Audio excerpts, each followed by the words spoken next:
सुप्रभात बच्चों, मैं विनोद कुमार अपनी हिंदी साहित्य की कक्षा में आप सभी लोगों का तहे दिल से स्वागत करता हूं। इसके पिछले वीडियो में मैंने मीरा से संबंधित या मीरा के जीवन के बारे में आप लोगों को बताया था। आज मैं कक्षा 11 में संकलित मीरा के पद को लेकर प्रस्तुत हुआ हूं। पहला पद आज मैं पढ़ाने वाला हूं, उसको ध्यान से सुनिएगा और जो न समझ में आए कमेंट के थ्रू हमें बताइएगा। वैसे कोशिश करूंगा कि मैं आपको पूरा उसका अर्थ भाव समझा दूं। तो सबसे पहले इस पद को पढ़ाने से पहले इसका थोड़ा सा सारांश, थोड़ा सा भाव मैं आपको बता देना चाहता हूं, ताकि इसको पढ़ने में, जानने में आपको समस्या ना हो सके। इस पद में मीरा कहती हैं कि उनके जीवन में कृष्ण ही सर्वस्व हैं, उनके सर्वस्व हैं और कृष्ण के अलावा और कोई उनका है ही नहीं है। इसी वजह से, इसीलिए उन्होंने लोक लाज मतलब समाज की लाज, लोक लज्जा को छोड़कर, कुल मर्यादा के बंधन को तोड़कर संतों के साथ बैठकर अपने विचार, अपने ज्ञान को बढ़ाया है। उन्होंने अपने आंसुओं से सींचकर एक प्रेम रूपी बेल को बड़ा कर लिया है, जो कि अब वह बेल अब प्रेम रूपी, स्नेह रूपी फल देने वाला है, ऐसा इस पंक्ति में कहती हुई दिखाई देती हैं। उसे कृष्ण का ही प्रेम, अब देखिए आगे फिर कहती हैं कि कृष्ण का जो प्रेम है माखन जैसा मूल्यवान प्रतीत होता है। जिस प्रकार मथनी से माखन को निकाल लिया जाता है, बाकी छोड़ दिया जाता है, उसी प्रकार इस जीवन सांसारिक मोह माया के जीवन में उन्होंने कृष्ण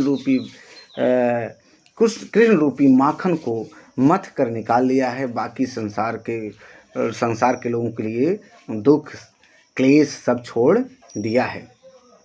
वह भक्तों को देखकर प्रसन्न होते हैं, जो सत्संग करते हैं, ज्ञान की बातें करते हैं, उनको देखकर बहुत खुश होते हैं। लेकिन इस जगत में लोग रहने वाले जो मोह माया, बंधन, आडंबर में फंसे हुए, उनको देखकर रोने लगते हैं। यही इसका भाव है। आगे पहले इसका हम सहस्रवाचन करेंगे, उसके बाद हम आपको इसका अर्थ, शब्दार्थ सहित अर्थ बताएंगे। मेरे तो गिरधर गोपाल दूसरे न कोई, जाके सिर मोर मुकुट मेरे पत सोई। छाड़ दई कुल की कान कहाँ करी है कोई, संतन ठिग बैठ बैठ लोक लाज खोई। आंसुअन जल सींच सींच प्रेम बेल बोई, अब तब बेली फैल गई आनंद फल हुई। दूध की मथनियाँ बड़े प्रेम से बिलोई, दधि मथ घृत काढ़ लियो डार दिए दई छोई। भगत देख राजी हुई जगत देख रोई, दासी मीरा लाल गिरधर तारो अब मोही। तो ये था इसका सहस्रवाचन। इसके कुछ महत्वपूर्ण शब्द जो हैं, जिनका अर्थ जानना आवश्यक है, उसी के आधार पर आप अर्थ और भावार्थ निकाल सकते हैं। तो पहले इसे जान लेते हैं। गिरिधर मत का तात्पर्य है गिर को धारण करने वाले अर्थात भगवान कृष्ण। गोपाल मतलब गाय को पालने वाला अर्थात कृष्ण। मोर मुकुट, मोर के पंखों से बना मुकुट। सोई मतलब वही। कुल की कान मतलब परिवार की मान मर्यादा। करिह मतलब करेगा। ठिग मतलब पास बैठकर। लोक लाज मतलब समाज की मर्यादा। आंसुअन जल मतलब आंसुओं से जल का निकलना। सींच मतलब सींचकर। प्रेम बेल मतलब प्रेम रूपी बेला। आनंद मतलब आनंद। मथनिया मतलब मथानी, जिससे कि दूध मथा जाता है। विलोई मतलब मथी।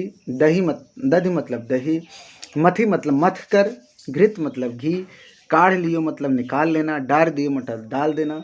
छोई मतलब छाछ या मट्ठा जिसे कहा जाता है।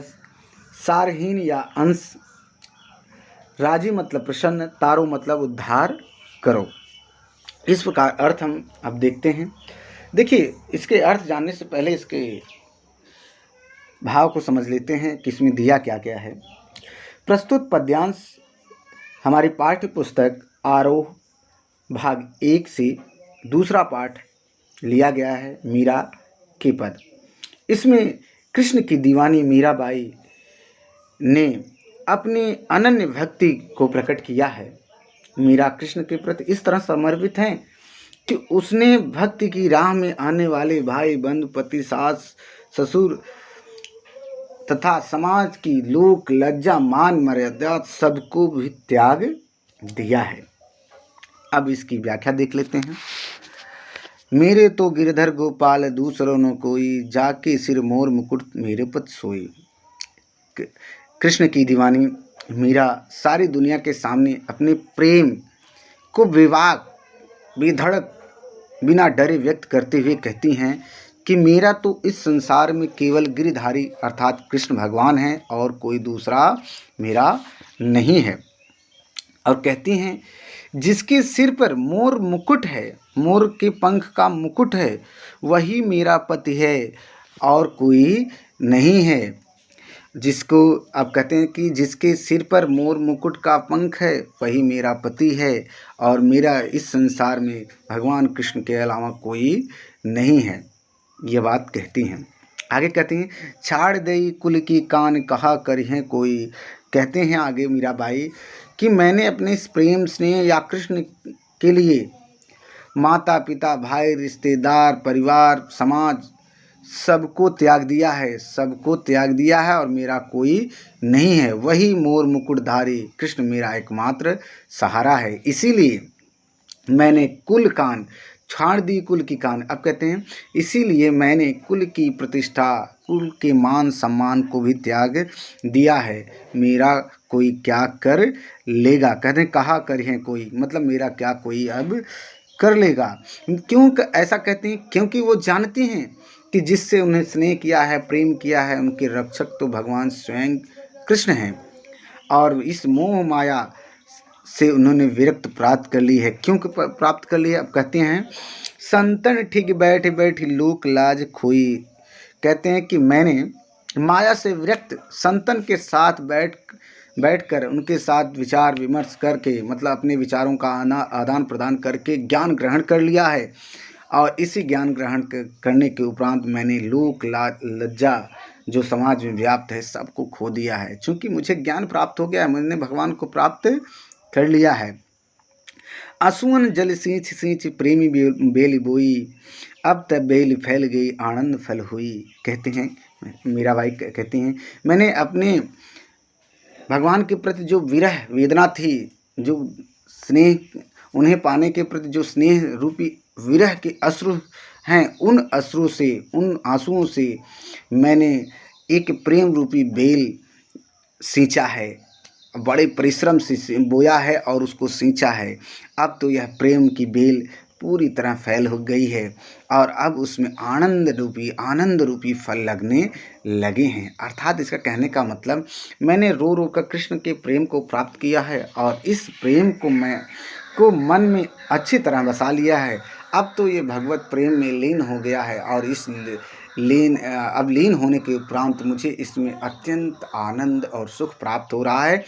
यह आनंद सुख की बेल अर्थात फल मैं अब त्यागना नहीं चाहती, मुझे सुख मिल रहा है।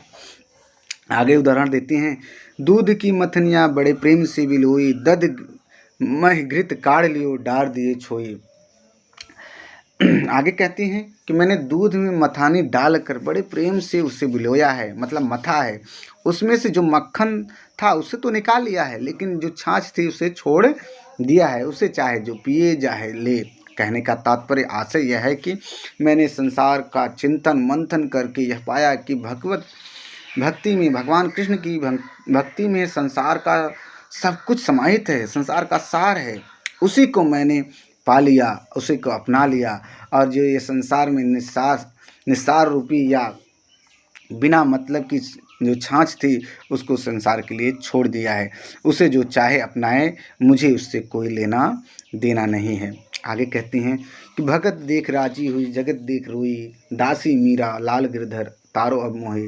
आगे कहते हैं मीरा जी भावुक होकर भगवान कृष्ण से, मैं आपकी भक्त भी हूँ और प्रेमिका हूँ और इसीलिए कहते हैं कि मैं भक्त को देखकर, जो भक्त हैं संसार में भगवत में लीन हैं, उनको देखकर मीरा बहुत प्रसन्न होती हैं और संसार को मोह माया के जाल में फंसा हुआ देखती हैं तो रो पड़ती हैं।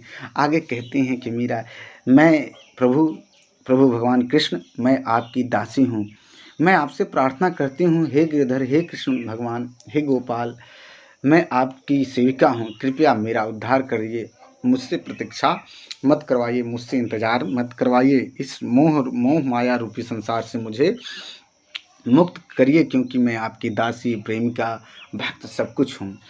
अतः इस यहीं पर देखते हैं कि इसकी व्याख्या हो जाती है। अब व्याख्या के उपरांत कुछ थोड़ी बहुत यहाँ पर विशेष देखने को मिलता है, उसको भी जोड़ देते हैं। जैसे कि इसमें कृष्ण के प्रति मीरा का अनन्य प्रेम दर्शाया गया है, राजकुल की मर्यादा के विरुद्ध इनको दिखाया गया है। संसार की जो मोह माया है, संसार के प्रति लोगों की जो मोह माया है, उससे विरक्ति और भगवान की भक्ति की तरफ इनको दर्शाया गया, दिखाया गया है। और किस प्रकार इन्होंने इस पद में प्रेम बेल आनंद फल में रूपक अलंकार को पिरोहित किया है, दूध की मथनिया में अन्योक्त अलंकार दिखाया है, लिया गया है। और इस प्रकार जैसे कुछ गिरधर, गोपाल, मोर, मुकुट, कुल की कान, कहा करियों कोई, इन सब में अनुप्रास अलंकार दिखाई देता है। जैसे बैठ बैठ सींच सींच में पुनरुक्त प्रकाश अलंकार देखा गया है। कृष्ण के अनेक नामों का बार बार जिक्र किया गया है, जैसे गिरधर, गोपाल, लाल इत्यादि का। भक्ति रस और शांत रस की मिलीजुली अभिव्यक्ति यहाँ देखने को मिलती है। यहीं पर समाप्त होता है यह पद। इससे संबंधित जो प्रश्न लिए जाएंगे, आप उनको इसका भाव समझने के उपरांत लिखिएगा। आज के लिए इतना ही। धन्यवाद।